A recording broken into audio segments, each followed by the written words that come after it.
Hallelujah, hallelujah, hallelujah, hallelujah. परमेश्वर की महिमा महिमा महिमा महिमा हो। धन्यवाद हो पिता परमेश्वर का। धन्यवाद धन्यवाद धन्यवाद धन्यवाद धन्यवाद धन्यवाद देते। महिमा हो पिता परमेश्वर। Hallelujah, hallelujah, hallelujah. परमेश्वर का धन्यवाद देते हैं। धन्यवाद हो, धन्यवाद हो, धन्यवाद हो। आज के दिन के लिए धन्यवाद देते हैं। आइए हम प्रार्थना करें।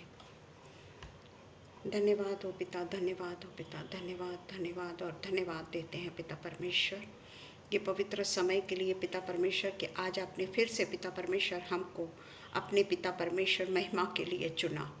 क्योंकि पिता परमेश्वर जब तक आप नहीं चुनेंगे तब तक पिता परमेश्वर हम अपने कभी भी पिता परमेश्वर आपके पवित्र आत्मा से नहीं बोल पाएंगे।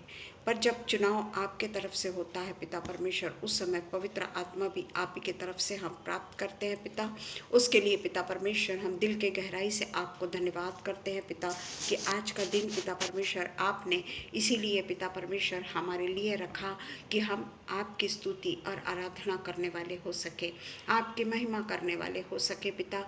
क्योंकि पिता परमेश्वर हम आपको और क्या दे सकते हैं, केवल पिता परमेश्वर आपको महिमा के सिंहासन पर बैठे हुए और पिता परमेश्वर हम बिल्कुल अति नम्र होकर और दिल के साथ में, हृदय की गहराई के साथ में अपने सारे पापों को क्षमा करते, पापों को बाजू में रखते हुए और हम अपने पाप जो करते हैं उनको पिता परमेश्वर आप जो हिम की तरह श्वेत कर देते हैं, उसके लिए पिता परमेश्वर हम आपके सिंहासन के सामने आते हैं और प्रार्थना करते हैं पिता कि हमें ये पापों के जाल से दूर लेके जा पिता। किसी न किसी तरीके से पिता परमेश्वर हम पाप कर बैठते हैं पिता परमेश्वर, हम आपसे प्रार्थना करते हैं हमारा ये पापमय जीवन पिता परमेश्वर आपको कभी नहीं पसंद आता। और इसलिए पिता परमेश्वर कुछ देर बाद में हमको ज़रूर रियलाइज़ होता है कि हम गलत कर रहे हैं, और ये रियलाइजेशन इसीलिए होता है क्योंकि आप हमें पिता परमेश्वर बताते हैं कि नहीं, हमें ऐसा नहीं करना। हम केवल पिता परमेश्वर अपने आप के पापों को देखें, क्योंकि पिता परमेश्वर अगर हम दूसरों की तरफ देखते हैं, दूसरों की तरफ सोचते हैं कि गलती उसकी है, तो पिता परमेश्वर हम अपनी गलतियों को कभी भी नहीं देख पाएंगे। और पिता परमेश्वर जब आप हमें गलतियां बताते हैं, इसका मतलब है पिता परमेश्वर कि आप हमें चुनना चाहते हैं, आप हमारे साथ में रहना चाहते हैं, आप हमारे पवित्र पवित्र शरीर को पवित्र करना चाहते हैं, हमारे हृदय को पवित्र करना चाहते हैं, क्योंकि पिता परमेश्वर इस हृदय में आप बसना चाहते हैं। इसलिए पिता परमेश्वर हम अन्य लोगों की गलतियों को ना देखते हुए केवल पिता परमेश्वर ये पिता परमेश्वर सोचें कि हमने किसी का दिल तो नहीं दुखाया, हमने किसी को हर्ट तो नहीं किया, या हम पिता परमेश्वर स्टेटस के अनुसार किसी के साथ में व्यवहार तो नहीं किया, या स्टेटस के अनुसार किसी के साथ में अच्छा पिता परमेश्वर उनको देना और छोटी छोटी चीज़ें दूसरों को देना, ऐसा काम तो हमने नहीं किया। इसलिए पिता परमेश्वर आप हमारे मन की आंखों को खोल, आध्यात्मिक आंखों को खोल पिता परमेश्वर, ताकि हमसे ऐसा कोई गुनाह ना हो सके पिता परमेश्वर जो आपको पसंद ना आए पिता परमेश्वर। और पिता परमेश्वर हम अपने उद्धार का मार्ग जो आपने हमको दिखाया है, वो ये उद्धार के मार्ग पर हम चलने वाले हो सके। वो मार्ग बहुत सकरा है, वो मार्ग बहुत कठिन है, परंतु ज़रूरी यही है कि हम आपके दिखाए हुए मार्गों पर चलने वाले हो सके। केवल पिता परमेश्वर बकबक करने वाले नहीं या अपना ज्ञान दिखाने वाले नहीं, बल्कि पिता परमेश्वर ने हमको जिस तरीके से जब हम अब आपके पवित्र वचन के साथ में जब हम पढ़ाई करते हैं, जब हम उसको शेयर करने की कोशिश करते हैं, उस समय से लेके पिता परमेश्वर आप हमारे दामन को थाम लेते हैं और पवित्र आत्मा हमारे साथ में होता है। अभी भी हम पिता परमेश्वर पवित्र आत्मा को आमंत्रित करते हैं पिता कि वो हमारे बीच में उपस्थित हो जाए। हमसे पिता परमेश्वर जो भी कुछ पिता परमेश्वर के वचन को हम शेयर करेंगे, वो पवित्र आत्मा के जरिए और पवित्र आत्मा के द्वारा, पवित्र आत्मा की आंखों के द्वारा, पवित्र आत्मा के जीभ के द्वारा और पवित्र आत्मा के ओठों के द्वारा पिता परमेश्वर हम आपकी प्रशंसा करने वाले हो सके पिता परमेश्वर। हम पिता परमेश्वर आगरा मसीह मंडली के करते हैं पिता कि उन्होंने पिता परमेश्वर हमें आज फिर से ये समय दिया कि हम उनके प्लेटफॉर्म पे आकर बोल सकते हैं पिता, परमेश्वर की इबादत कर सकते हैं, परमेश्वर के नाम को महिमा दिला सकते हैं पिता परमेश्वर। हम पिता परमेश्वर मैडम शबनम के लिए और पिता परमेश्वर अनुपम भैया के लिए यही प्रार्थना करते हैं कि वो लोग भी पिता परमेश्वर रात के 11 बजे तक अपने डेली डिवोशन में लगे रहते हैं। पिता परमेश्वर हम जानते हैं कि वो काफ़ी बिजी होते हैं पिता, उनको पिता परमेश्वर उनके जॉब की भी फिक्र है, उसके बाद में पिता परमेश्वर उनको बहुत सारी काम है पिता परमेश्वर जो उन्हें करने होते हैं, परंतु वो प्रथम स्थान आपको देते हैं। सब बातों के लिए पिता परमेश्वर हम आपको धन्यवाद देते हैं और ये प्रार्थना हमारे पवित्र पवित्र पवित्र परमेश्वर के नाम से मांग लेते हैं। सुनिए और कबूल करिए। आमीन पिता, आमीन। Praise the Lord Shabnam, praise the Lord Rohini, और जितने भी उपस्थित हैं उन सबको मैं प्रेज द लॉर्ड करती हूँ। परमेश्वर की स्तुति हो, परमेश्वर की महिमा हो। परमेश्वर के सिंहासन पर जब परमेश्वर बैठा हुआ है और वो हमें वहाँ से हमें सामर्थ्य दे रहा है, उसके लिए पिता परमेश्वर का तहे दिल से हम धन्यवाद देते हैं। Praise the Lord everyone. आज का जो मेरा विषय है वो है why we should not worship Mary. Why we should not worship Mary as the mother of God. आप इस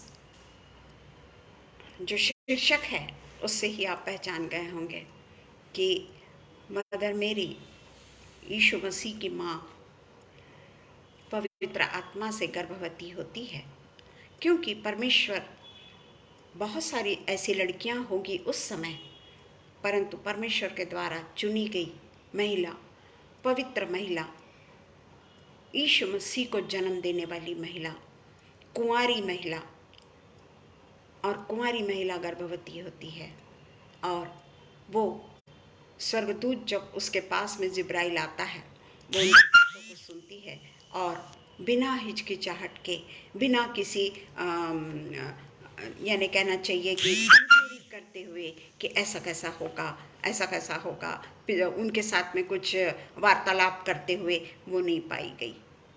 हम देखते हैं कि उसने सिर्फ इतना ही कहा कि मैं तो पुरुष को नहीं जानती, पर जिस तरीके से पवित्र आत्मा ने उनको आदेश दिया, उस तरीके से वो पवित्र आत्मा से गर्भवती होने के लिए तैयार हो गई। वो एक पवित्र स्त्री थी, है ना, एक पवित्र स्त्री के रूप में हम उसको मान सकते हैं। एज अ लॉर्ड हम उसको नहीं मान सकते, क्योंकि वो भी हमारी जैसी शरीर में रहने वाली स्त्री थी, परंतु हमसे भी ज़्यादा अगर महत्वपूर्ण अगर कुछ है तो उसने कुंवारेपन में ही अपने आप को परमेश्वर को सौंप दिया और परमेश्वर की इच्छा अपने वूम्ब के द्वारा करवा ली, अपने गर्भ धारण करने के लिए अपने गर्भ को पवित्र आत्मा को दे दिया। ये उसकी सबसे बड़ी खूबी थी। हम देखते हैं कि उस समय का जो माहौल होगा, आज अगर ऐसा होता है तो आज तो बहुत सारे साधन हैं कि हम उसको किस तरीके से निकाल दें, या हम नहीं, बहुत सारे साधन हैं आजकल, आप हम जानते हैं, मैं इसको बोलना नहीं चाहती, परंतु उस समय तो ऐसा कुछ भी नहीं था। उस समय तो इसकी सज़ा भी बहुत बड़ी थी, मार डालने की सज़ा थी उस समय, पत्थरों से पत्थरवाह करके, पर फिर भी मेरी ने अपने आप को परमेश्वर के इच्छा के लिए सुपुर्द कर दिया। हम देखते हैं कि फर्स्ट सेंचुरी में मेरी थी, मेरी फर्स्ट सेंचुरी में एक यहूदी घराने में, जूइश घराने की स्त्री थी, वो यहूदी स्त्री थी वो, और यरूशलेम में वो पैदा हुई थी और नासरत की रहवासी थी। उसका जो जन्म है वो 18 BC में हुआ, 18 BC में हुआ उसका जन्म। बारिश हो रही है हमारे यहाँ। 18 BC को उसका जन्म हुआ और आफ्टर 40 AD उसकी डेथ हो गई। आफ्टर 40 AD उसकी डेथ हो गई। उसके पिता का नाम सेंट एन था, सेंट एन उनके पिता का नाम था, और माता का नाम जोआचिम, जोआचिम उसकी माँ का नाम था। और ऐसा पढ़ा है मैंने, ये आज मैंने सब कुछ पढ़ा है, तो उसमें मैंने ये भी पढ़ा है कि जिस समय उसने यीशु मसीह को जन्म देने का, उसका जो नियत, जब भविष्यवाणी हुई कि तुम गर्भवती होगी, पवित्र आत्मा के द्वारा तुम गर्भवती होगी, उस समय वो 13 से 14 वर्ष की थी, 13 से 14 वर्ष की थी, यानी वो छोटी थी ना, जवान नहीं हुई थी उस समय, वो टीन थी वो उस समय। और उसको पुरुष नहीं मालूम था, उसको दुनियादारी भी शायद नहीं मालूम होगी, क्योंकि वो बहुत छोटी थी।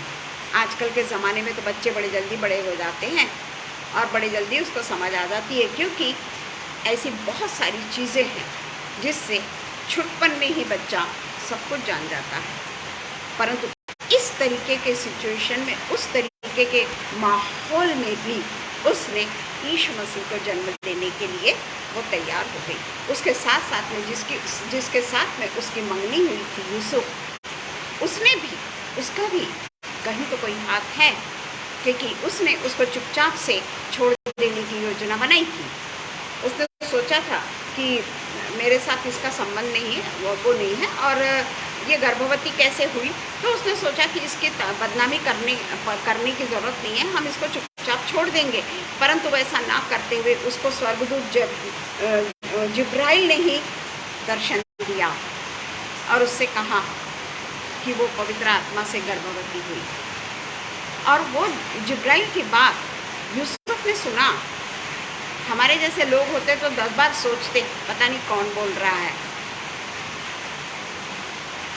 परंतु उसने भी, यूसुफ ने भी उसी समय अपने मरियम को अपने घर में ले आया और उसके साथ में वो रहा। तो इसलिए हम देखते हैं कि क्या ये सब बातें जो हमने कही, ये सब बातें जो हमने पढ़ी, तो क्या हमने मरियम की इबादत करनी है? क्या हमको मदर मेरी को पूजना है? देखा जाए तो हम कहीं पर भी यीशु मसीह ने जो टीचिंग बाद में दी, यीशु मसीह ने जो टीचिंग दी, या हम बाइबल में देखते हैं कि यीशु मसीह हे नारी, हे नारी, ऐसा उल्लेख बाइबल में है। इवन जब वो क्रूसिफिकेशन के भी समय हे नारी करके ही कहते हैं। और जब वो छोटे थे और बालकपन में वो जब आराधनालय में लोगों के साथ में वाद विवाद कर रहे थे, वहाँ पर भी वो कहते हैं हे नारी। तो उस समय नारी का अर्थ क्या है उसकी स्टडी तो मैंने नहीं की हूँ, पर हाँ, माता करके वो उसको संबोधित, दोनों समय में हमने देखा कि वो माता करके उसको संबोधित नहीं करते, क्योंकि वो एक गर्भ, एक उसका सिर्फ एक सहारा था पैदा होने के लिए। वो तो पवित्र आत्मा से पूरे तरीके से उनका डेवलपमेंट हुआ। उसमें मरियम का खून नहीं था, वो होली स्पिरिट से ही पूरे तरीके से रचे गए, और होली स्पिरिट से ही 9 महीना उनका पूरा अंदर में जो भी कुछ हुआ वो होली स्पिरिट के कारण हुआ। तो इसलिए हो सकता है कि इसलिए वो उसकी शारीरिक माता सिर्फ इसलिए थी क्योंकि उसका गर्भ का सहारा लिया गया था। तो हम देखते हैं कि यीशु मसीह ने भी जितनी भी टीचिंग दी है, जितनी भी टीचिंग हमने देखी है, उसमें कहीं पर भी नहीं लिखा है कि मरियम को एक महत्वपूर्ण स्थान दिया जाए। ठीक है, गॉडेस करके नहीं, परंतु कहीं पे भी मरियम का नाम यीशु मसीह ने नहीं लिया। वो एक ग्रेट लेडी है, या वो एक लेडी के बारे में इतना ज़्यादा उन्होंने नहीं कहा, केवल अपनी माँ की फिक्र के कारण उन्होंने क्रूस पर जब उनका अंतिम समय के समय जब क्रूस पर उनको टांगा गया और पीड़ाएं शुरू होने वाली थी। अब ऐसी पीड़ा शुरू होने वाली थी जो माँ नहीं देख सकती। और इसलिए उन्होंने यूहन्ना से कहा कि इसे लेके जा, और कहा कि आज से ये तेरी माँ और तू इसका बेटा। उस समय हम देखते हैं कि यीशु मसीह ने अपनी जन्मदाती माँ को उतना ही महत्व दिया जो साधारण रूप से उसको देना चाहिए था। परंतु कहीं पे भी पवित्र शास्त्र में कहीं पे भी ये उल्लेख नहीं है कि वो गॉडेस थी। कहीं पे भी हमको ये देखने को नहीं मिलता। ना ही किसी चेलों ने ही मरियम को एक परमेश्वर का रूप या उसकी पूजा करने का महत्व मरियम को नहीं दिया। इवन चेलों ने भी मरियम के बारे में कभी भी कुछ नहीं कहा, कभी भी हमने नहीं पढ़ा। या किसी का भी मरियम जो है वो उसका पूजा करना या उसकी आराधना करना या प्रार्थना करने का कोई बाइबल में रेफरेंस नहीं है कि मरियम के नाम से प्रार्थना की जाए, मरियम के नाम से प्रार्थना की जाए। हम किसी के ऊपर किसी भी पंथ के ऊपर हम टीका टिप्पणी नहीं कर रहे और ना ही हम उसके पंथ को नाम को लेना चाहते हैं। हम ये इतना जानते हैं कि हम पवित्र शास्त्र के अनुसार ही बोलें। पवित्र शास्त्र हमको क्या बताती है और बाइबल क्या रेफरेंसेस देता है, इसके बारे में हम सोचें। हम देखते हैं कि हमको मरियम के बारे में बाइबल में केवल यही रेफरेंस मिलता है कि वो यीशु मसीह के लिए अपनी गर्भ देने को तैयार हुई और वो पवित्र आत्मा से भरी हुई थी। ऐसा नहीं, लूका 2 में भी हम पढ़ते हैं जब वो एलिशबा के पास में जाती है तो पवित्र आत्मा से भरती है और उसके पांव रखते ही एलिशबा के गर्भ में जो संतान थी वो भी पवित्र आत्मा से उछलता है। वो एक पवित्र लेडी थी, होली लेडी थी, इसीलिए परमेश्वर ने उसकी गोद को चुना, परमेश्वर ने उसकी गोद को चुना।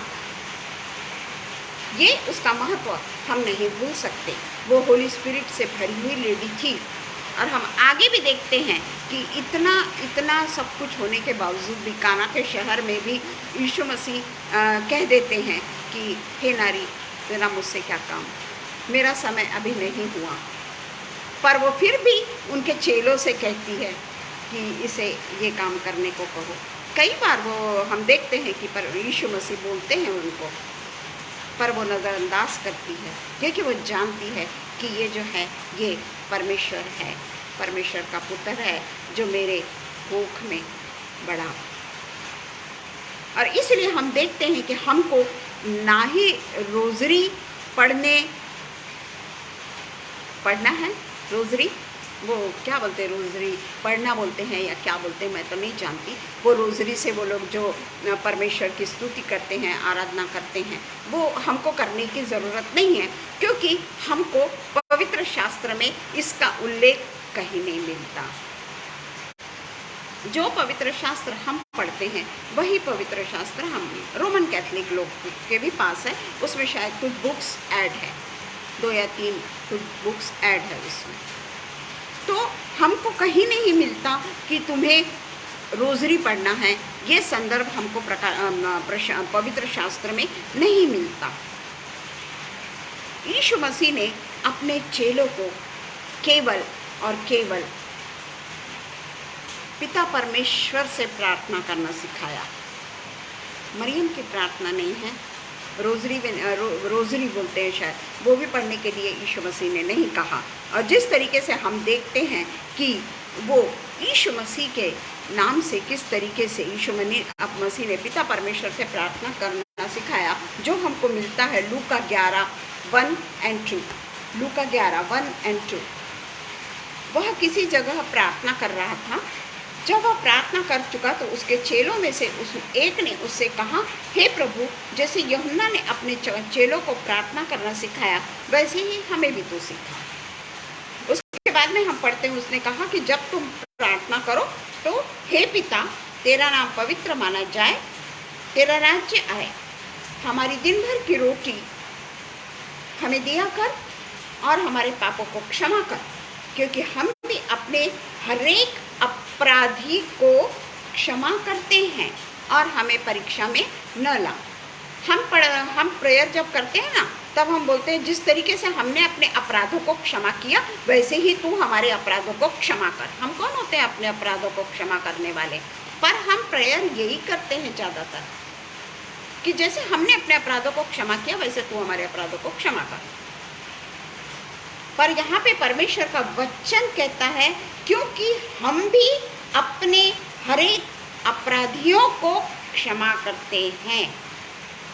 अगर हम अपने अपराधियों को क्षमा नहीं करते, अगर हमारा एटीट्यूड रिवेंजफुल है, अगर हमारे मन में कहीं पे भी क्षमा की याचना नहीं है, तो हमारा परमेश्वर का नाम लेना व्यर्थ है। हम परमेश्वर के राज्य में किस तरीके से प्रवेश करेंगे? क्योंकि परमेश्वर ने हमको एक ही प्रार्थना सिखाई, जो हम अंतिम प्रेयर चर्च खत्म होने के बाद में धड़ल्ले से बोलना शुरू कर देते हैं। जैसे तोता रटाया हुआ शब्द जैसे बोलता चला जाता है, वही वही वही वही मिट्ठू मिट्ठू मिट्ठू मिट्ठू मिट्ठू बोलेगा तो मिट्ठू मिट्ठू मिट्ठू बोलेगा। उस तरीके से हम स्वर्गीय प्रार्थना को करते हैं प्रियो। हालांकि ये विषय अलग है, पर मैं बतला रही हूँ कि हम हमेशा यही बोलते हैं कि जैसे तूने हमारे अपराधों को क्षमा किया वैसे ही तू हमारे अपराधों को क्षमा, जैसे हमने अपने अपराधों को क्षमा किया वैसे ही तू हमारे अपराधों को क्षमा कर। इसके ऊपर हम ज़्यादा नहीं बोलेंगे। यीशु मसीह के नाम से हमको याचना करना यीशु मसीह ने सिखाया है, जो हमको मिलता है यूहन्ना 14:13 में। यूहन्ना 14:13 में हम पाते हैं, उसमें लिखा है, जो कुछ तुम मेरे नाम से मांगोगे। सबसे पहले हमको यीशु मसीह को मांगना है। जो कुछ तुम मेरे नाम से मांगोगे वही मैं करूँगा, कि पुत्र के द्वारा पिता की महिमा हो। पुत्र के द्वारा पिता की महिमा हो। तो जो भी कुछ पवित्र शास्त्र में, नए नियम में जो भी कुछ यीशु मसीह के द्वारा हमको आज्ञाएं प्राप्त हुई है, यीशु मसीह ने जो हमको रास्ता बताया है, यीशु मसीह ने जो हमको सच्चाई का मार्ग बताया है, यीशु मसीह ने जो बताया है कि लोगों के साथ में वैसा पेश मत आओ जैसा वो तुम्हारे साथ में पेश आते हैं, नहीं तो हम में और दूसरों में कोई अंतर नहीं। तो इसमें लिखा है कि जो कुछ तुम मेरे नाम से मांगोगे वही मैं करूँगा, कि पुत्र के द्वारा पिता की महिमा हो। यदि तुम मुझसे मेरे नाम से कुछ मांगोगे तो मैं उसे करूँगा। हम केवल यही मांगते हैं, धन संपत्ति, हमारे बच्चों का पढ़ाई, हमारे बच्चे का एकदम प्रॉस्पेरिटी, है ना, मानते हैं ना। दूसरों के लिए हम ज़रूर प्रेयर करते हैं, पर जो टूट के हम अपने लोगों के लिए प्रार्थना करते हैं ना, वो उतना इंटेंसिव प्रेयर शायद हम दूसरों के लिए नहीं कर पाते। यह हमारी कमज़ोरी है, और इसलिए हम कहते हैं ना कि हमारी प्रार्थना क्यों नहीं सुनी जाती, क्योंकि उसमें से मेरे नाम से अगर तुम कुछ मांगोगे तो मैं उसे करूँगा। जिस तरीके से पिता परमेश्वर ने हमको प्रार्थना करना सिखाया, जैसे मैंने अपने अपराधियों को क्षमा किया, आज दिन भर की रोटी तो मुझे दे, मुझे परीक्षा में मत डाल, परंतु बुराई से बचा। बड़े धड़ल्ले से बोलते हैं। किससे बोलते हैं? हे हमारे पिता, तू जो स्वर्ग में है, तेरा नाम पवित्र माना जाए। उसके साथ में हम मजाक करते हैं, उसकी हम खिल्ली उड़ाते हैं। और इसलिए वो प्रार्थना अगर हम परमेश्वर ही, हमारा यीशु मसीह नहीं सुनेगा तो वो कैसे आगे जाएगी वो प्रेयर? कैसे आगे जाएगी वो प्रेयर? कभी किसी के लिए रोक के तो प्रार्थना करके देखना चाहिए ना हमने भी, कि हम जिस तरीके से अपने बच्चों के लिए रोते हैं, कभी अपनी पति की तबीयत खराब हो जाती, कभी पत्नी की तबीयत खराब होती, कितना गिड़गिड़ाते हैं हम, नहीं पिता ऐसा मत कर, नहीं पिता ऐसा मत कर। पर हम यही देखते हैं कि जो हमको याचना करनी है ना परमेश्वर यीशु मसीह के सामने, वो ऐसी याचना करना है हमको कि यीशु मसीह के द्वारा वो प्रार्थना परमेश्वर तक पहुँचे। और इसलिए हम देखते हैं कि बाइबल में कहीं पर भी मरियम को समर्पित प्रार्थनाओं का उल्लेख नहीं है। कहीं नहीं लिखा है कि मरियम पहले सुनेगी और फिर प्रभु यीशु मसीह सुनेंगे। मरियम की समर्पित प्रार्थना नहीं है। मरियम के संबंध में जो त्योहार है उसकी सूची कहीं पे भी बाइबल में नहीं है। अगर हम देखते हैं कि हमको किसके सामने समर्पण करना है, मेरी के सामने हमको समर्पण करना है या हमको यीशु मसीह जो जिंदा खुदाबंद है उसके सामने हम समर्पित होना है, क्योंकि हमारे लिए जो स्टैचू है उसके सामने प्रार्थना करना पाप है। परमेश्वर ने स्पष्ट कहा है मूर्ति पूजा के लिए कि वो मूर्ति पूजा से घृणा करता है। मूर्ति पूजा हमारे लिए पाबंदी है मूर्ति पूजा के लिए, क्योंकि ना वो देखती है, ना वो बोलती है, ना वो भावनाएं हैं उसमें, वो भावना शून्य है। जब हमारा जीवित परमेश्वर हमारे साथ में है और वो केवल छोटी सी प्रार्थना हमको सिखाता है, वही प्रार्थना अगर हम रोज कर लेना दिल से, मन से, पवित्र हृदय से, तो परमेश्वर हमारी प्रार्थना का उत्तर जरूर देगा। बाकी हमको कुछ करने की ज़रूरत नहीं, सब कुछ परमेश्वर को मालूम है। तो इसलिए हम देखते हैं कि हमको स्टैचू के सामने प्रार्थना करना कहीं पर भी नहीं लिखा है। ये एक मूर्ति पूजा है जो निंदनीय है। जिस तरीके से हम पढ़ते हैं निर्गमन 20:4-5, निर्गमन 20:4-5, तो अपने लिए कोई मूर्ति खोद कर ना बनाना, ना किसी की प्रतिमा बनाना जो आकाश में या पृथ्वी पर या पृथ्वी के जल में है। तू उनको दंडवत ना करना और ना उनकी उपासना करना, क्योंकि मैं तेरा परमेश्वर यहोवा जलन रखने वाला परमेश्वर हूँ, और जो मुझसे बैर रखते हैं उनके बेटे, पोते, परपोतों को भी पितरों का दंड दिया करता हूँ। यीशु मसीह ने भी यही आज्ञा दी है। हमको नए नियम में भी ये आज्ञा मिलती है। मूर्ति पूजा के बारे में तो बहुत पॉल ने लिखा है और हम अच्छे तरीके से जानते हैं। इस चीज़ के ऊपर हम ज़्यादा डिस्कशन नहीं करेंगे क्योंकि हम सब ये जानते हैं।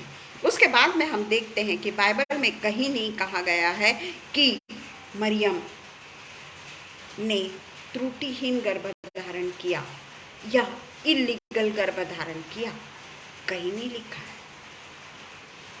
प्रेज द लॉर्ड विल्सन जी, कहीं पे भी नहीं लिखा है कि उसने त्रुटिहीन गर्भधारण किया या गलत तरीके से उसने गर्भधारण किया। ये बाइबल में नहीं लिखा है। वो पवित्र आत्मा से गर्भवती हुई, वो पुरुष को नहीं जानती थी। स्पष्ट रूप से बाइबल कहती है।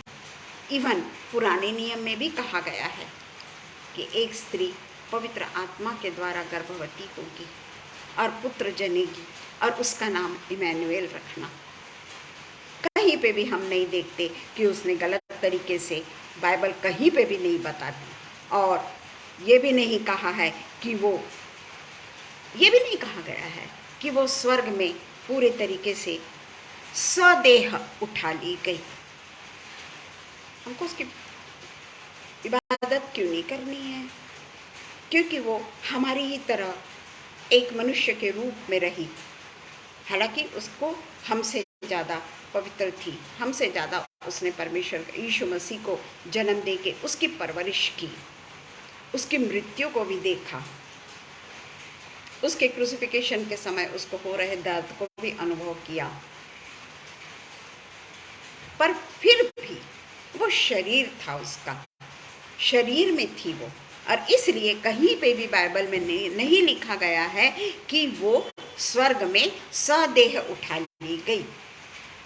हम देखते हैं कि कई ऐसे जो हम देखते हैं कि स्वर्ग में कोई भी नहीं चढ़ा। हम सिर्फ यूहन्ना 3:13 देखते हैं जल्दी से, यूहन्ना 3:13, जहाँ पे परमेश्वर के यीशु मसीह के बारे में ये लिखा है कि वो 3:13,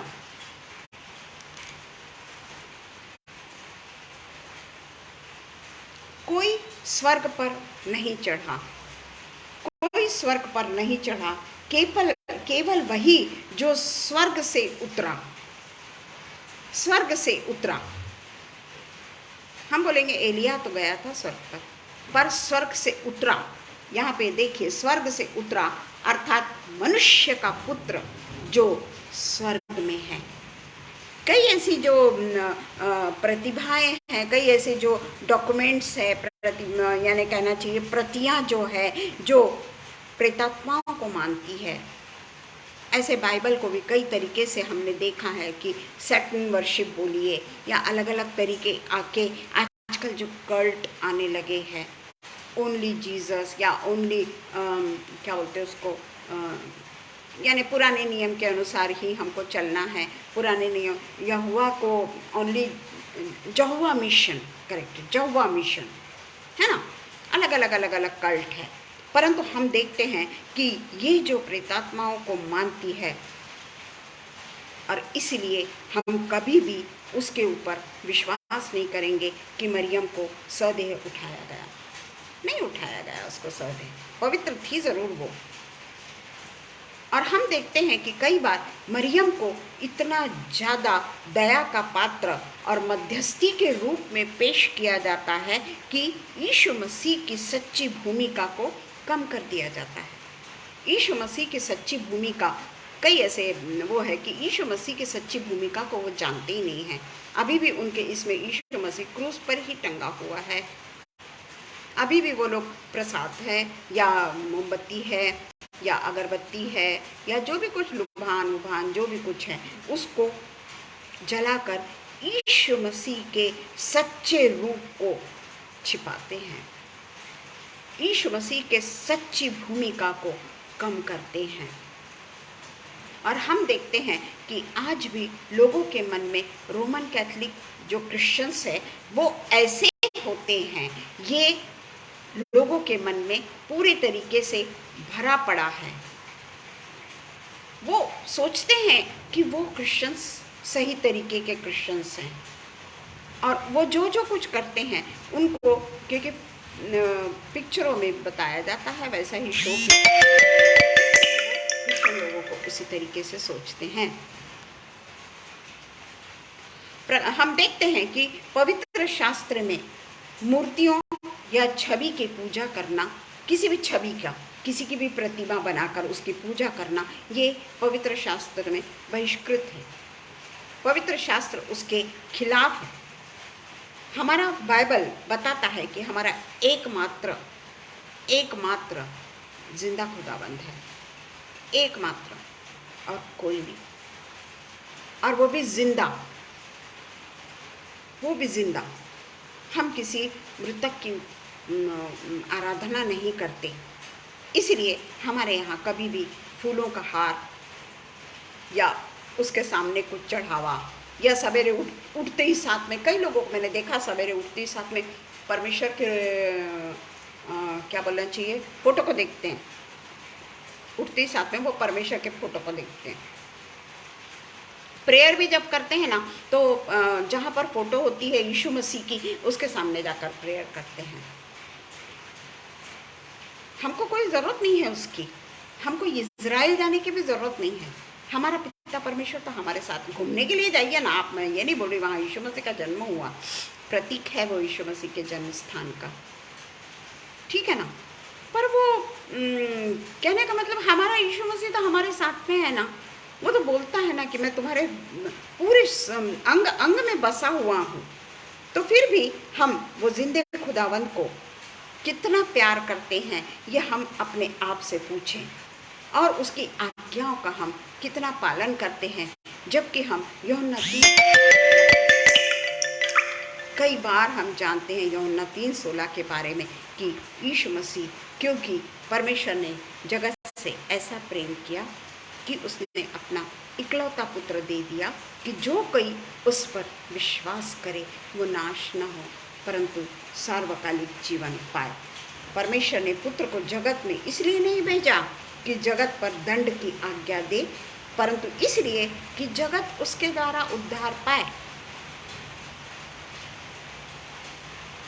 मैं तो नहीं जानती, पर हाँ, मुझे लगता है कि इज़राइल में अभी भी पुराना ही तरीके से, पुराने नियम के अनुसार ही वो लोग अपने जो भी कुछ उनकी विधियां हैं उस पे वो लोग भरोसा रखते हैं। पर जब हमारा जिंदा खुदाबंद ये कहता है कि मैं हूं ना तुम्हारे साथ, मैं हूं ना तुम्हारे साथ, तो फिर हमको किस चीज़ की चिंता करनी है? हमको क्यों इधर उधर ताकना है, या हमको अपनी शांति इधर उधर क्यों ढूंढनी है? हमको अपनी शांति पाने के लिए यीशु मसीह की फोटो को क्यों ढूंढना है? आप तो जहाँ पे भी बैठ जाए वो यीशु मसीह वहीं पे है।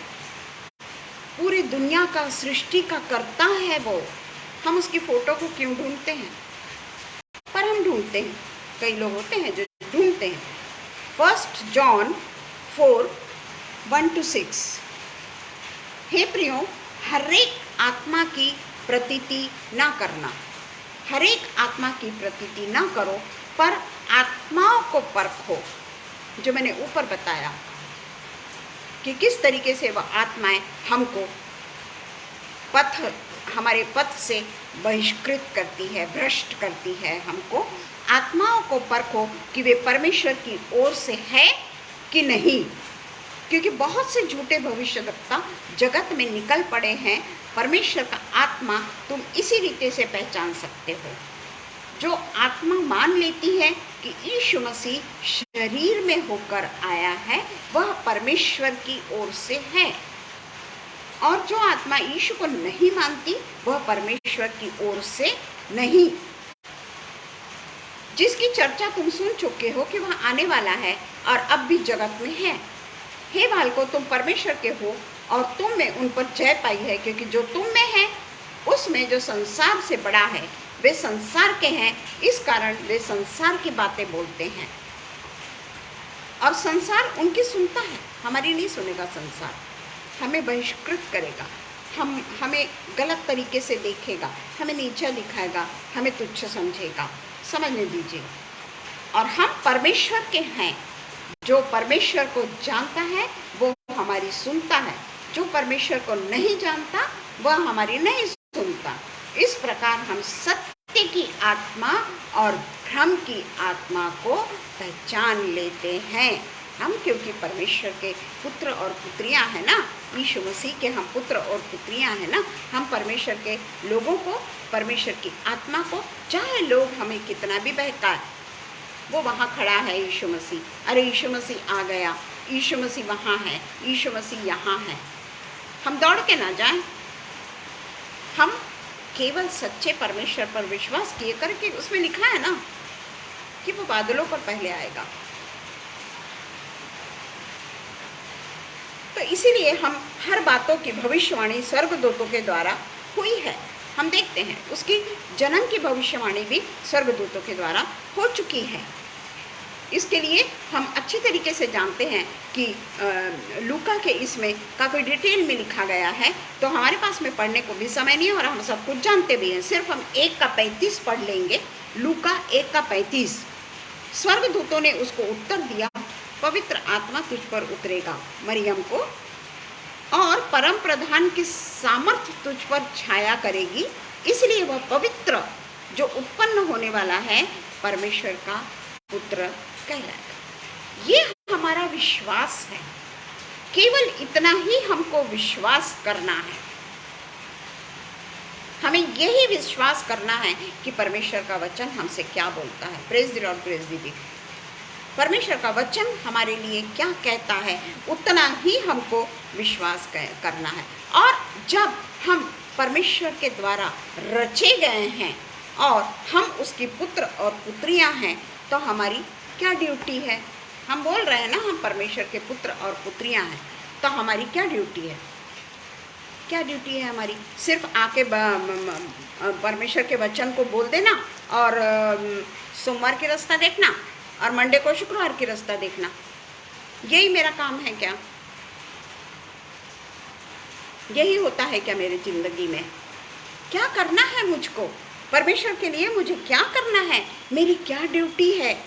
जब मैं कह रही हूँ कि वही मेरा सच्चा चरवाहा है, वही मेरा रखवाला है, वही मेरे मुझे चराता है, वह मुझे ठंडी ठंडी घास में बैठाता है, वह मुझे जीवन का जल देता है, तो मेरी क्या ड्यूटी है? क्या ड्यूटी है? वो 23 वाला वचन जो हमने पढ़ा, भजन संहिता 23, हरी हरी चराइयों में चढ़ाता है, ठंडे ठंडे वो मुझे हरी हरी चराइयों में चराता है ना, सुखदाई जीवन का जल देता है। तो हमारी क्या ड्यूटी है उसके लिए? सिर्फ इतना ही कि हम परमेश्वर का सिर्फ ये देख लें कि परमेश्वर हमारे लिए क्या कर रहा है, हमारे लिए परमेश्वर ने क्या क्या गिफ्ट रखी है, क्या क्या वादा है उसका हमारे साथ में। ये हम पढ़ते हैं 1 पीटर 4 का 19 में, 1 पीटर 4 का 19 में।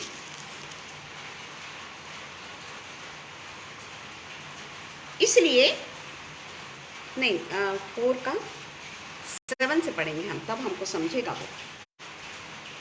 4 का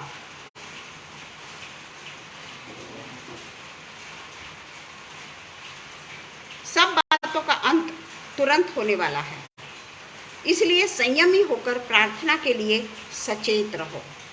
सबसे श्रेष्ठ बात यह है कि एक दूसरे से अधिक प्रेम करो, क्योंकि प्रेम अनेक पापों को हमसे अलग कर देता है। उसके बाद में हम एकदम 12 में पढ़ते हैं, हे प्रियो, जो दुख रूपी अग्नि तुम्हारे परखने के लिए तुम में भड़की है, इससे ये समझकर अचंभा न करो कि कोई अनोखी बात तुम पर बीत रही है। हम पर अगर दुख रूपी अग्नि नहीं अगर बरस रही है तो हम ये समझ लें कि ये वचन क्या बोल रहा है, क्योंकि हमको मसीह के दुखों में सहभागी होना है। मसीह के दुखों में हमको सहभागी होना है। हमारा जीवन फूलों की सेज नहीं है प्रियो। और यदि मसीह के नाम के लिए 14 वचन पढ़ रही हूँ मैं, फिर यदि मसीह के नाम के लिए तुम्हारी निंदा की जाती है तो तुम धन्य हो, क्योंकि महिमा का आत्मा जो परमेश्वर का आत्मा है तुम पर छाया करता है। 16 पर यदि मसीह होने के कारण दुख पाए तो लज्जित ना हो, पर इस बात के लिए परमेश्वर की महिमा करें, क्योंकि समय आ पहुंचा है। स्पष्ट लिखा है कि पहले परमेश्वर के लोगों का न्याय किया जाएगा। समय आ चुका है। हम बोलते जरूर है कि पता नहीं कभी तो नहीं आया, अभी तक तो समय नहीं आया। हम भी तो तैयार नहीं है ना, क्योंकि पहले न्याय हमारा होने वाला है। स्पष्ट रूप से लिखा है कि परमेश्वर के लोगों का न्याय किया जाए, और जबकि न्याय का आरंभ हम ही से होगा, क्योंकि हम सत्य को जानते हैं ना, सत्य से हम परिचित हैं ना, इसलिए परमेश्वर सबसे पहला न्याय हमारा ही करेगा और आरंभ हम ही से होगा। तो उनका क्या अंत होगा जो परमेश्वर के सुसमाचार को नहीं मानते। और यदि धर्मी व्यक्ति ही कठिनाई से उद्धार पाएगा, धर्मी व्यक्ति ही कठिनाई से उद्धार पाएगा, तो भक्तिहीन और पापी का क्या ठिकाना। हम किस श्रेणी में हैं, यह हम अपने आप को देखें। ये जो वादा परमेश्वर ने किया है, एक भले भंडारी के रूप में हमको बताया है, और मसीह के दुखों में सहभागी होना और न्याय। बोलते जरूर है अभी तक तो परमेश्वर नहीं आया। हम जानते हैं कि हमारा न्याय क्या होगा, क्योंकि सबसे पहला न्याय हमारा आरंभ में होगा, आरंभ तो हमसे ही होगा। तो इसलिए हम देखते हैं कि मृतकों के पुनरुत्थान के माध्यम से जीवन वापस आ जाएगा। पिता परमेश्वर ने, यीशु मसीह ने हमसे कहा है कि पुनरुत्थान और जीवन मैं ही हूँ। और उसने हमको अनंत जीवन का उपहार दे रखा है। पर अनंत जीवन हमको तभी प्राप्त होगा आरंभ में, जब हमारा न्याय होगा। सबसे आरंभ में परमेश्वर हमारा न्याय करेगा, आरंभ हमसे ही होगा। उस समय हम कहाँ जाएंगे, कहाँ जाएंगे? क्योंकि परमेश्वर ने, यीशु मसीह ने कहा है कि पुनरुत्थान के माध्यम से तुम्हारा जीवन तुम वापस पाओगे। मरोगे तो जरूर, मृत्यु तो होगी, पर उसमें दुख मनाने की जरूरत नहीं, क्योंकि पुनरुत्थित भी होंगे हम। चाहे कितने भी गुनाह भी क्यों न कर लिए हो, पुनरुत्थान तो होगा जी। और वो सिर्फ न्याय के लिए होगा कि हमें अनंत जीवन मिलता है या हमें अनंत मृत्यु मिलती है। ये दो चीजें हमको सोच के रखना है। और इसलिए अनंत जीवन को जो यीशु मसीह ने हमको उपहार के रूप में दिया है उपहार के रूप में। क्योंकि यूहन्ना 14 के 1 से लेकर पढ़ लीजिए कि मैं तुम्हारे लिए जगह तैयार करने जाता हूँ, और जब मैं तुम्हारे लिए जगह तैयार करूँगा तो मैं तुम्हें भी बुला लूँगा। मेरे पिता के घर में किसी भी चीज़ की कमी नहीं है।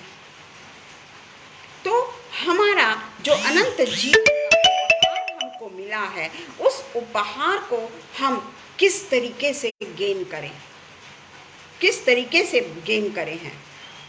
भले ही हमारा शरीर अस्थाई है, नश्वर है, हम अच्छे तरीके से जानते हैं कि ये जो शरीर के लिए जो हम कितनी तैयारी कर रहे हैं ना, सिर्फ हमारे बाहरी रूप को सजाने की, बाहरी रूप को सजाने की जो हम इतनी तैयारी कर रहे हैं ना, परमेश्वर का वचन कहता है कि आपके साथ में ही न्याय का आरंभ होने वाला है। जो परमेश्वर के लोग हैं ना, उन्हीं के साथ में न्याय का आरंभ होने वाला है। सजाना धजाने के लिए मैं वो नहीं कर रही, पर मैं ये कहती हूँ परमेश्वर का वचन, जो परमेश्वर ने अनंत जीवन हमको उपहार के रूप में दिया है। क्योंकि हमारा ये शरीर नश्वर है, हमारा ये शरीर अस्थाई है। चाहे हम मरे या नहीं मरे, परंतु मरेंगे तो सही, पर बुढ़ापे में, बहुत बुढ़ापे में भी अगर हम मरते हैं, कितना भी सजा लीजिए ना आप, कितना भी अच्छे अच्छे कपड़े क्यों ना पहन लीजिए आप, आपकी उम्र होने के बाद में सब कुछ खत्म हो जाता है, ढलान हो जाती है शरीर की पूरी। शरीर का एक एक अंग हमारा ढीला पड़ जाते हैं, हमारी चमड़ी ढीली पड़ जाती है। उसी से हम समझते हैं कि ये वृद्ध हो चुका है। इसलिए परमेश्वर कहता है कि हम मृत्यु के अधीन न जाएं, हम मृत्यु के अधीन न जाएं। मृत्यु तो जरूर होगी, परंतु परमेश्वर ने हमारे लिए भी अनंत जीवन की जो योजना बनाई है, प्रॉमिस जो किया है अनंत जीवन देने का, उसको हम किस तरीके से हम अविनाशी देह को पहनेंगे, किस तरीके से मैं अविनाशी देह को प्राप्त करूंगी या करूंगा, ये हम पढ़ते हैं अय्यूब 14 एंड 15, जो 14 एंड 15। यदि मनुष्य मर जाए तो क्या वह फिर जीवित होगा? जब तक मेरा छुटकारा न होता, तब तक मैं अपनी कठिन सेवा के सारे दिन आशा लगाए रहता हूँ। चेंज, छुटकारा, हमारा चेंज, जब हम देखते हैं कि हम मनुष्य बने और हमको इतनी सारी चीज़ें हमारे सामने रखी हुई है, परंतु हमको उसके लिए, चाहे हमारे पास में कितना भी क्यों न हो, हमको उसके लिए कितनी कठिन सेवा करना पड़ता है। पैसा तो क्षणभंगुर है, चंचल है पैसा, आज है कल ऐसा बीमार पड़ेगा व्यक्ति कि उसके पास में जितना पैसा है वो भी उसको नहीं पूरेगा। कई बार आग लग जाती है, नैसर्गिक विपत्तियां आ जाती है, बाढ़ आ जाती है, तूफान आ जाता है, सूखा पड़ जाता है। कहाँ से लाएंगे आप भोजन? पैसा तो है ना आपके पास में, बहुत है, कहाँ से लाएंगे आप भोजन? बाढ़ आ गई, सूखा पड़ गया, तो क्या करेंगे? इतनी कठिन सेवा के सारे दिन आशा लगाए रहता, मैं तुझे बुलाता और मैं बोलता, तुझे अपने हाथ के बनाए हुए काम की अभिलाषा होती। अय्यूब मैंने जिस तरीके से कहा है ना, वो परफेक्ट है, परफेक्ट है। हम जानते हैं हमारे यीशु मसीह ने मृत्यु पर विजय पाई है, मृत्यु पर विजय पाई है। उसने हमको गिफ्ट दिया है, उसने वादा किया है हमसे कि मैं जाता हूँ तुम्हारे लिए जगह तैयार करने के लिए। और हमको क्या चाहिए? कौन ने इतना वादा किया? कौन है ऐसा जो ऐसी वादा को करता है और विजय पाकर पुनरुत्थित हुए और कहा कि पुनरुत्थान और जीवन मैं ही हूँ।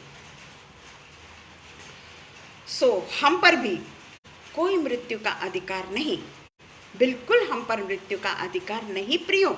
परंतु हम जब तक जिंदा है ना, हम परमेश्वर को अच्छे लगने वाले काम करते रहें, परमेश्वर को भाने वाले काम करते रहें, तभी तो वो हमको हरी हरी चराइयों में चराएगा ना, सुखदायी जल के पास ले जाएगा ना, सुखदायी जल में से पिलाएगा, अनंत जल वो हमको देगा कि हमें कभी प्यास न लगे, हमें कभी भूख न लगे। हम भी हमारे खुदा की तरह पुनरुत्थित जीवन जिएंगे। हमारा यीशु मसीह ने ये बातें केवल अपने अधीन नहीं रखी कि मैं पुनरुत्थान, मेरा पुनरुत्थान हो गया, मैं पुनरुत्थान और जीवन हूँ, बस मेरा पुनरुत्थान हो गया। ये अपने लिए रखा क्या यीशु मसीह ने?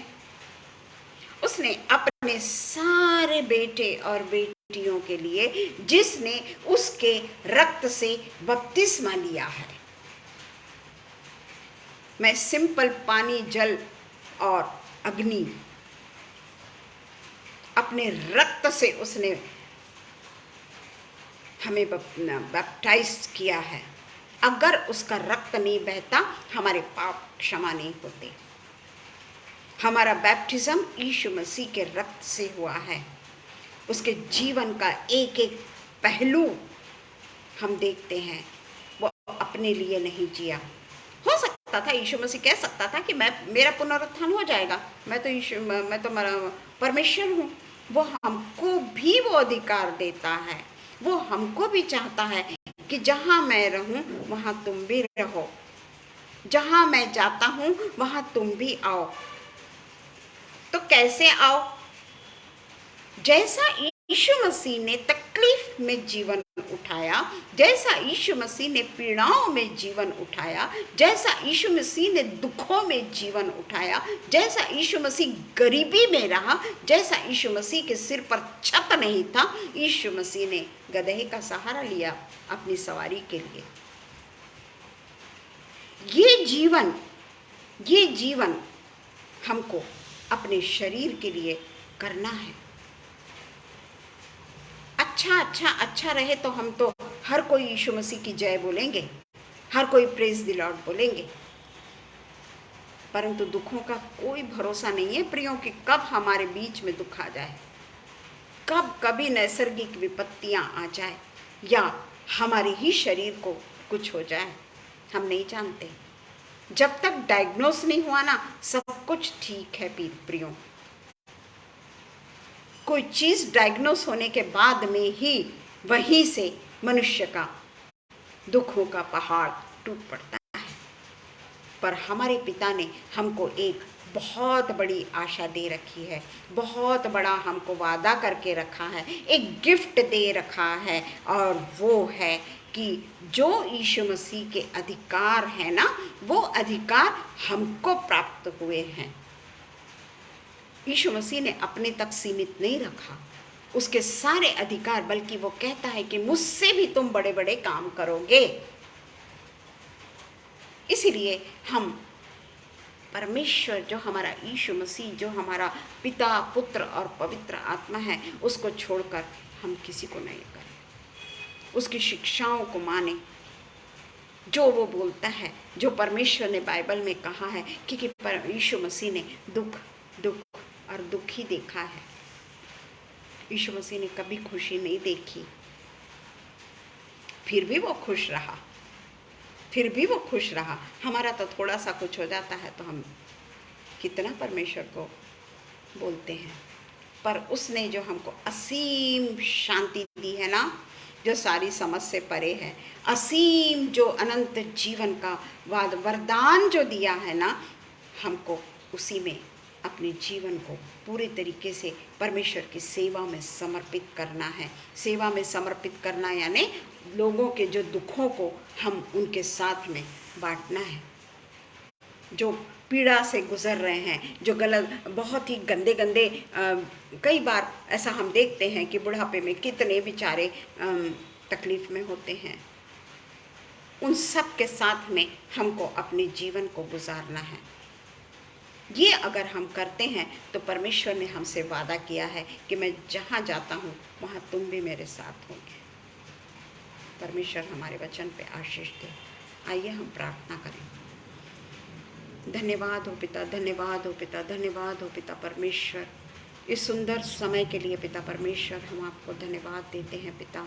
ये पेज के लिए मैं आपको धन्यवाद देती हूँ पिता परमेश्वर कि किस असीम शक्ति से पिता परमेश्वर ये प्लेटफॉर्म पे आपने पिता परमेश्वर मुझको, अभी 2 साल हो जाएंगे आपने मुझको रखा है पिता परमेश्वर, क्योंकि पिता परमेश्वर आपका अनुग्रह जो हमारे साथ में है वो पिता परमेश्वर ऐसे व्यक्तियों के साथ में भी आपने जोड़ा है पिता परमेश्वर, जो हमें परमेश्वर के नज़दीक लाते हैं, परमेश्वर की सेवा करने का मौका देते हैं, परमेश्वर के वचनों को सुनने का और वचनों को सुनकर उसके अनुसार चलने का, और वचन क्या कहता है ये पवित्र आत्मा के द्वारा जो आप हमको ये प्लेटफॉर्म के ज़रिए और दूसरे प्लेटफॉर्म के ज़रिए भी जो आप हमसे बात करते हैं पिता, उन सब के लिए पिता परमेश्वर मैं आपको धन्यवाद करती हूँ पिता परमेश्वर। पिता परमेश्वर हम जानते हैं मार्ग, सत्य और जीवन केवल और केवल आप हैं पिता। हमारा भरोसा केवल और केवल आप पर हो, हम किसी और पर भरोसा ना करें, क्योंकि यीशु मसीह एकमात्र जीवित, पवित्र और सच्चा परमेश्वर है। हम केवल और केवल उस पर विश्वास करें। उसको इस दुनिया में जो लाने वाली माँ है वो पवित्र माँ है। हम उसकी तरह अपने माँ के कर्तव्य को पूरा करने वाले हों पिता परमेश्वर। वो सिर्फ एक आइडल लेडी करके हमारे सामने आए पिता परमेश्वर, पर सच्चा खुदा तो मेरा जीवित खुदा है। उसको हम सदा सदा सदा धन्यवाद रूपी बलिदान चढ़ाएं। उसने जो हमको सिखाया उसके अनुसार हम अपने जीवन को बिताएं, उसके अनुसार हम अपने जीवन को मोड़ डालें पिता परमेश्वर, और हम भी वही कार्य करें पिता परमेश्वर जो आपने इस दुनिया में रहते हुए अपने पुत्र से करवाया पिता परमेश्वर। आपने अपने पुत्र को भी नहीं छोड़ा, बल्कि हम पापियों के लिए अपने पुत्र को क्रूस पर बलिदान कर दिया। एक एक कतरा लहू का उससे ले लिया, सिर्फ हमारे पापों के कारण, ताकि हम उद्धार पाएं, ताकि हम अनंत जीवन पाएं। ऐसे पिता परमेश्वर की हम संतान हैं, और इसलिए पिता परमेश्वर होने देना कि ये जो दिसंबर के बाद के जो दिन है पिता परमेश्वर, उसके बाद में हम पिता परमेश्वर पूरे तरीके से अभी से अपने आप को बदलने वाले हो सके। पुराने मनुष्यत्व को पिता परमेश्वर हम ख़त्म कर दें, और पिता परमेश्वर आपके अधीन होकर आपकी उपासना और पिता परमेश्वर सच्चे मन से आपको खोजने वाले हो सके पिता परमेश्वर। हम फिर से एक बार पिता परमेश्वर हम मैडम शबनम के लिए और अनुपम भैया के लिए प्रार्थना करते हैं। आप उनके साथ में हैं पिता, और पिता परमेश्वर हर समय उन्हें पिता परमेश्वर अपने आगोश में रखते हैं, इसलिए हम आपका धन्यवाद देते हैं। उनसे कई कार्य आप करा लेते हैं, पवित्रता में आप उनको रखते हैं, इसलिए पिता परमेश्वर आपके नाम को हम धन्यवाद देते हैं पिता। सब बातों के लिए पिता परमेश्वर, पवित्र आत्मा के लिए जो आज हमारे साथ में है और हमेशा ही हमारे साथ में रहे, ये प्रार्थना हम हमारे उद्धारक यीशु मसीह के नाम से मांग लेते हैं। सुनिए और कबूल करिए। आमीन पिता, आमीन। धन्यवाद हो सबको पिता परमेश्वर के नाम से। और आप सबको भी मैं धन्यवाद देती हूँ कि आपने अपने अमूल्य समय को परमेश्वर के चरणों में गुजारा और कई ऐसी नई बातें आपने सीखी है जो शायद हो सकता आपको इस समय जो प्राप्त हुआ वो सच्ची खुशी आज मुझे प्राप्त हुई है और आपने भी वो प्राप्त किया होगा। Thank you everyone. God bless you Shabnam, God bless you all. Thank you everyone. Praise the Lord.